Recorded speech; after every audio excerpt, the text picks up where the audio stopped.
Hi all. మీ అందరికీ Anantapur district తెలిసే ఉంటుంది. నేను కూడా అనంతపూర్ డిస్టిక్ నుంచే. ప్రజెంట్ మన అనంతపూర్ డిస్టిక్ అయితే చాలా డేంజర్లో ఉంది. అండ్ ఆర్డిటీ నేమ్ కూడా మీరు విని అంటారు. ఈ ఆర్డిటీ అనేది రూరల్ డెవలప్మెంట్ ట్రస్ట్.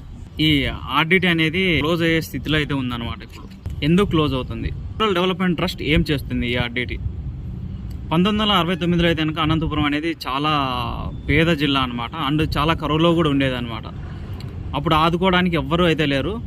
ఈ అనంతపురం జిల్లాను ఆదుకోవడానికి అయితే ఒక స్పానిష్ ఆయన విన్సెంట్ ఫెర్రర్ అనే ఆయన అయితే అనంతపూర్కి వచ్చి అనంతపూర్లో చాలా సేవా కార్యక్రమాలు చేశాడు. ఇప్పటికీ 55 సంవత్సరాలు అవుతుంది. అనంతపూర్ చాలా డెవలప్ అయింది ఈ ట్రస్ట్ వల్లే. ఈ ఆర్డిటీ ట్రస్ట్ ఏమేమి చేసింది?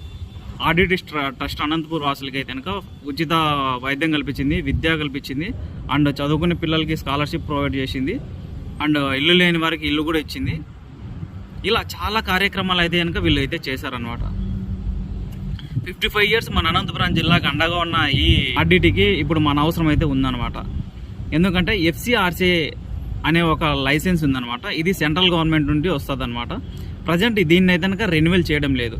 ఇది రెన్యువల్ చేయకపోతే ఏమవుతుంది? ఈ FCRA అంటే కనుక ఫారెన్ కంట్రిబ్యూషన్ రెగ్యులేషన్ యాక్ట్ అనమాట.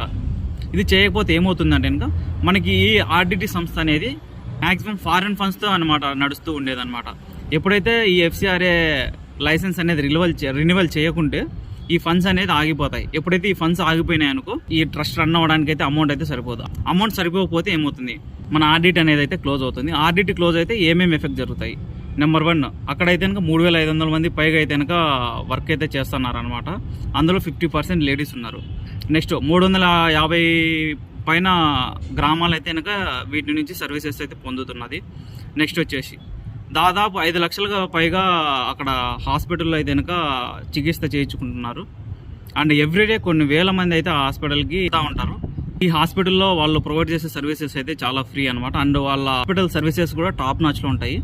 నేను కూడా మా ఫ్యామిలీకి అక్కడే చూపించాను. ఇప్పుడు మీ నుంచి మేమేం కోరుకుంటున్నాము, ఈ ఆర్డిటీ సర్వీసెస్ అనేది మా అనంతపూర్లో క్లోజ్ అవ్వకుండా ఉండాలంటే మీరైతే ఈ వీడియోని అయితే వైరల్ చేయండి. అండ్ లైక్, షేర్ కూడా చేయండి.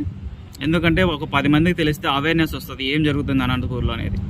అండ్ వీటి మీద అయితే కనుక మన రాజకీయ నాయకులు కూడా అయితే స్పందించారు. అండ్ మొన్న అనంతపూర్లో మీటింగ్ కూడా పెట్టారు, రౌండ్ టేబుల్ మీటింగ్. ఇందులో TDP, Janasena and YSRCP party అయితే పాల్గొన్నారు. అనంతపూర్ వాసుకి అయితే నేను ఈ వీడియో అయితే చేస్తున్నాను. అండ్ మన అనంతపురం వాళ్ళు ఎవరన్నా ఈ వీడియో చూస్తుంటే ఖచ్చితంగా ఈ వీడియోని లైక్ చేసి షేర్ చేయండి.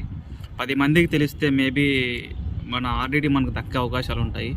మర్చిపోకుండా అయితే కనుక మీ ఫ్రెండ్స్కి అయితే షేర్ చేయడం అయితే మర్చిపోద్దండి. Thank you. జై హింద్. బాయ్.